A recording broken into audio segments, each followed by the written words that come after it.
Much, Louisa. I'm sharing the screen there. Can everybody see it? Is that okay? Yeah. Yes. Okay. Okay, very much. Thank you very much, Louisa. My paper today is called Learning by Scrolling, the Twitter thread as Lifewide Textual Offer and Cosmopolitan Potentiality.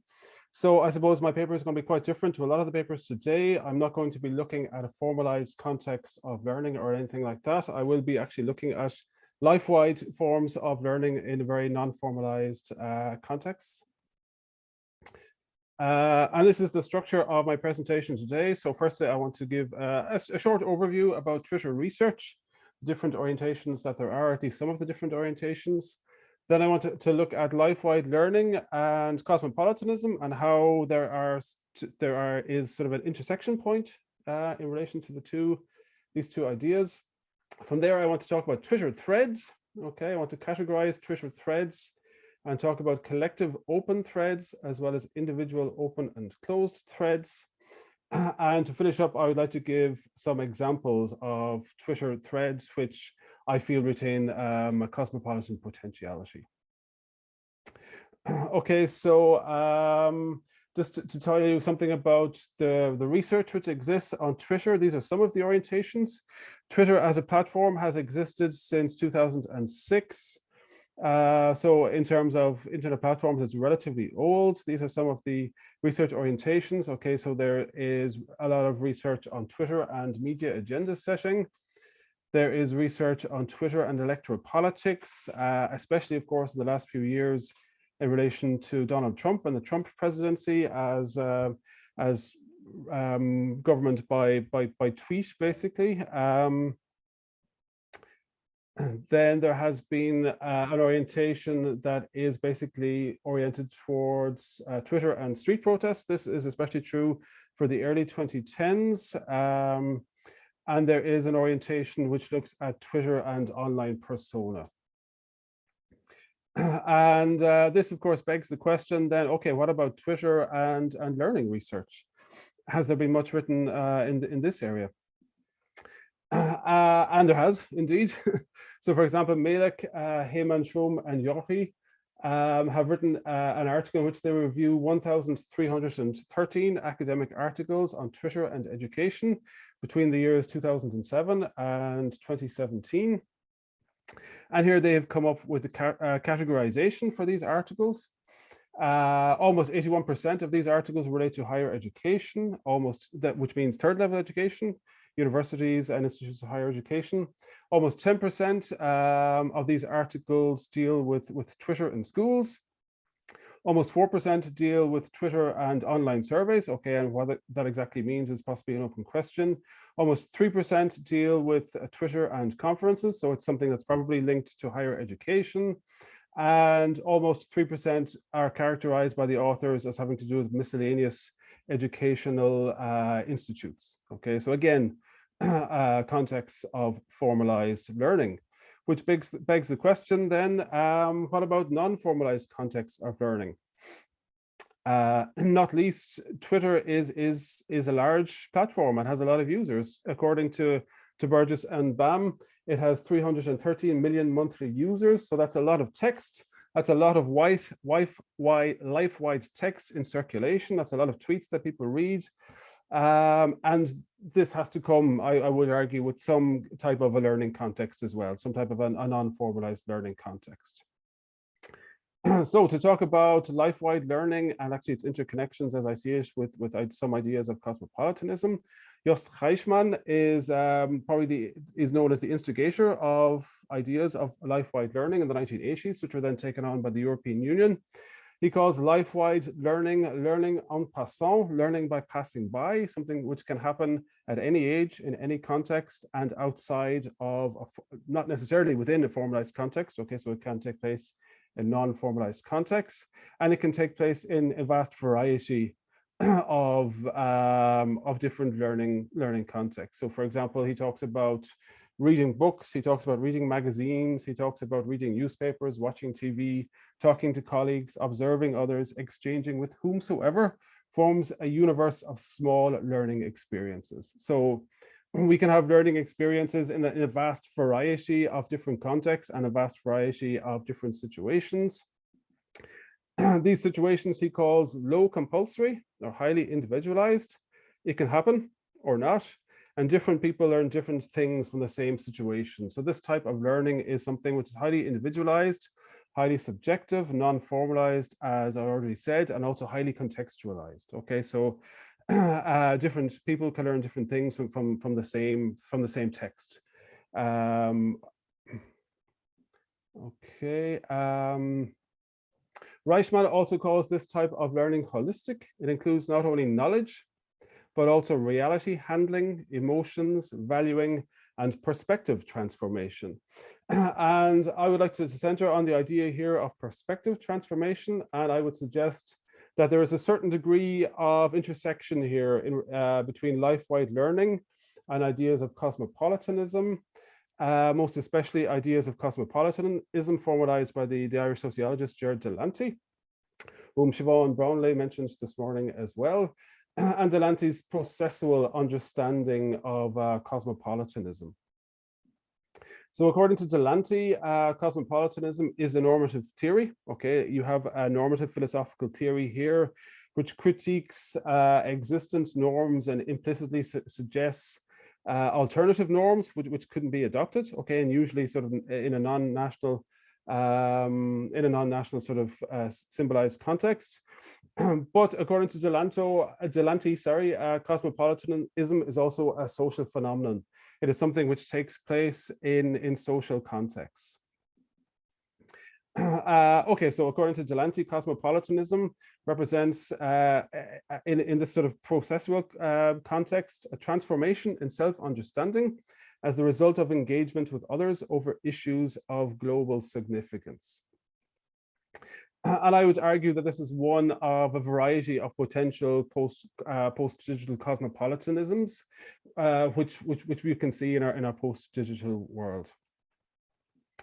And I would also argue that Twitter threads may be seen as a life-wide textual offer, okay, with cosmopolitan potentiality, that there is fuel here for perspective change in terms of life-wide learning, that there is fuel here for self-transformation, engaging with the other over issues of global significance. Okay, but another question that I need to ask and needs to be answered. Okay, what exactly is a Twitter thread? Not everybody is on Twitter. Not everybody uses the platform regularly. A Twitter thread usually looks something like this. Okay, Twitter as a platform is a microblogging site. So you can create very small texts and you can send them out into the ether and people can read them. What you can also do is create a thread where you write a text and then you interconnect it with another text and another tweet. And then the microblogging site becomes a more extensive blogging site and you have people creating a large amount of text. Okay, and that is a Twitter thread.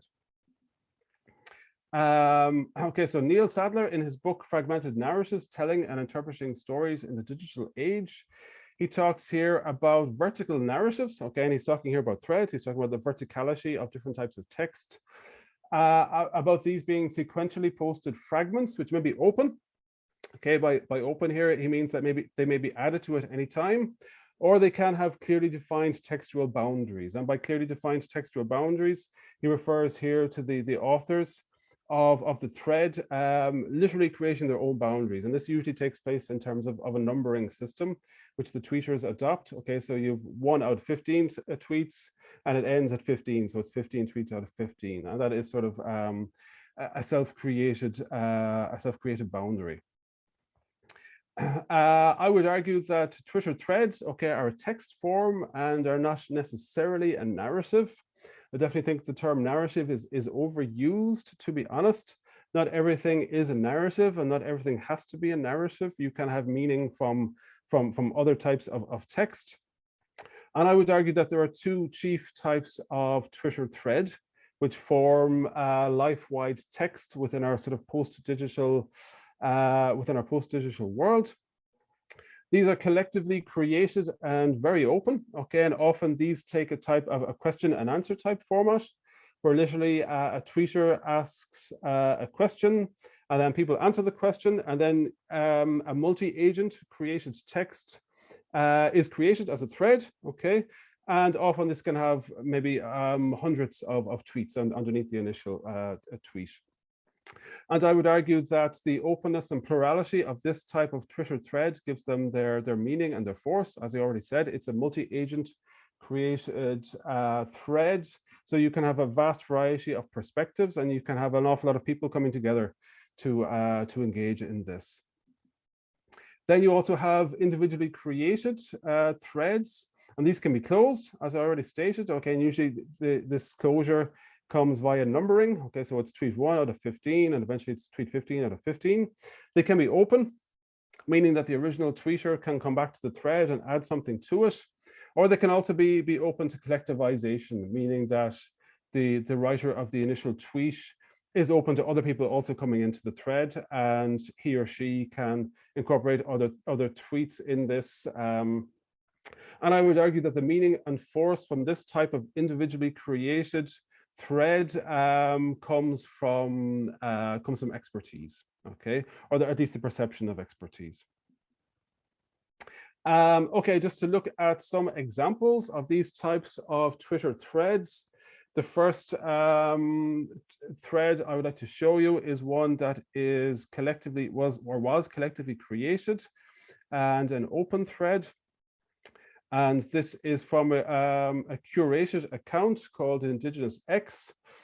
This is an Australian account with up to 75,000 followers. Okay, so it has a large resonance. It is a curated account, so that means that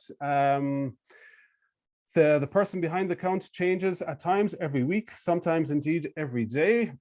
And the whole purpose of the account is basically, okay, and the account is run by Indigenous Australians. And the whole purpose of the account is to give a variety of perspectives, a variety of images and texts upon Australian Aboriginal life. So looking at collectively creative and open thread from this account, this tweet is from the 20th of March, 2022, when the account was run by somebody called Amy Tuang, and she writes here, Yama Yama and good morning Twitter family. My name is Amy Tuning. I'm a Gimaroi Kamilaroi person living on unceded Awakaba lands and working as an education academic on unceded Darug lands, and I am your host today. On whose land are you on today? Okay, and it's a classical question and answer type collectively created thread. So she asks people basically to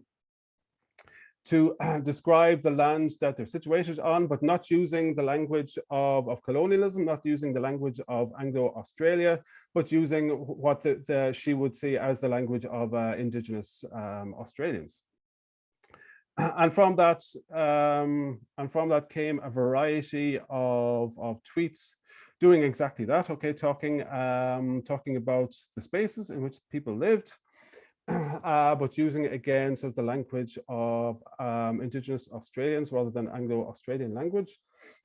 And I would argue that this thread reinforces collectively the idea of the newness of Australian geographical language, its embeddedness actually in colonialism, and then also, of course, mass murder. And I would see this as the issue of global significance that is engaged in here, or potentially engaged with here. And okay, and it also suggests the underlying complexity of Australia. Okay, going on to another example. Okay, this is an individually created and closed thread.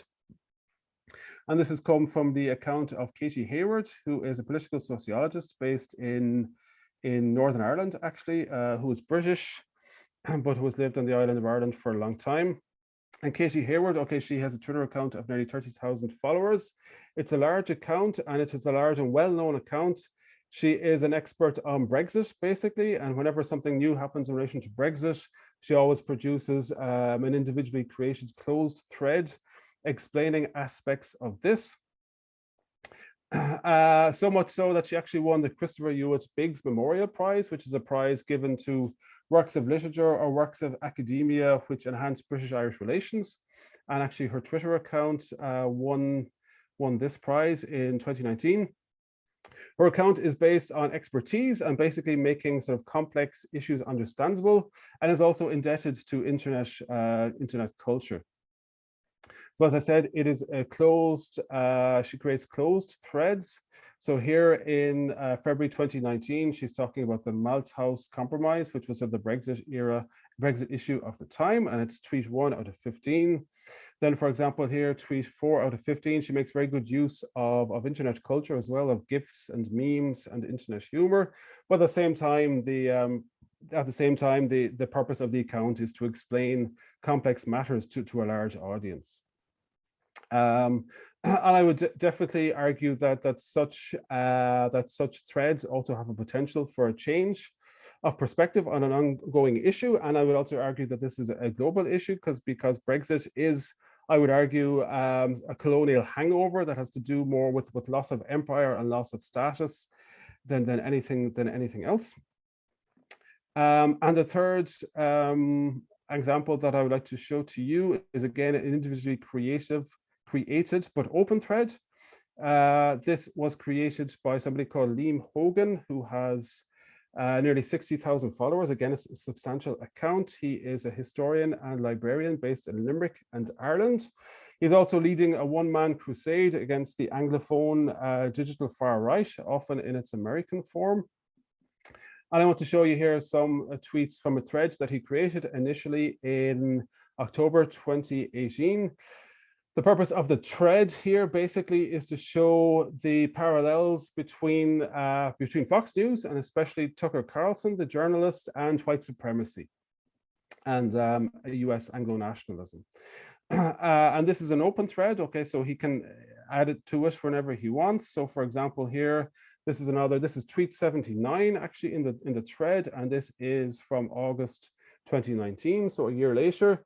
And again, he uses sort of the forms of internet culture. So guess who said it? Tucker Carlson or a far right shooter? And then you have two different statements side by side. And he has added to the tweet, to this thread then also more recently. So for example, in August 2021, again, he writes here that a reminder that the most watched host on cable news in the United States is an ethno-nationalist. And he's talking here about Tucker Carlson and Tucker Carlson's appreciation, in inverted commas, of Viktor Orban and the Hungarian nation state. And this is an open, meandering Twitter thread, but I would also argue that it holds the possibility for perspective change. You have here an engagement with white supremacy and its embeddedness in media in the United States. And again, I would argue that the global topic of significance here is the history of colonialism and mass murder, and how this history still is sort of carried into the present and into the present digital world. Okay, with that, I'm pretty much finished then. Yeah, okay, so I argue that there are two types of Twitter threads, that they are collective, they can be collective and open, okay, and individual and closed or open, and that they may have a cosmopolitan potentiality, okay, in the Delaunay sense. You could argue, of course, that you're here maybe sort of preaching to the converted, because Twitter it's a substantial and influential platform, but it's a substantial and influential platform, many have argued, which is dominated by the liberal left. So you could see that there are elements of preaching to the converted here, but at the same time, I would argue that you do have threads which have cosmopolitan potentiality in the Delaunay sense, and they do retain the potentiality of perspective change, okay, if somebody is reading them and in a life-wide context and is relatively open to this sort of thing. Okay, and just to remind everybody again, our own Twitter account is at Dig Interculture, and the hashtag for the conference is Lifewide Learning, and these are sort of a selection of the texts which I drew on. And yes, and with that, I will stop sharing and go into the discussion.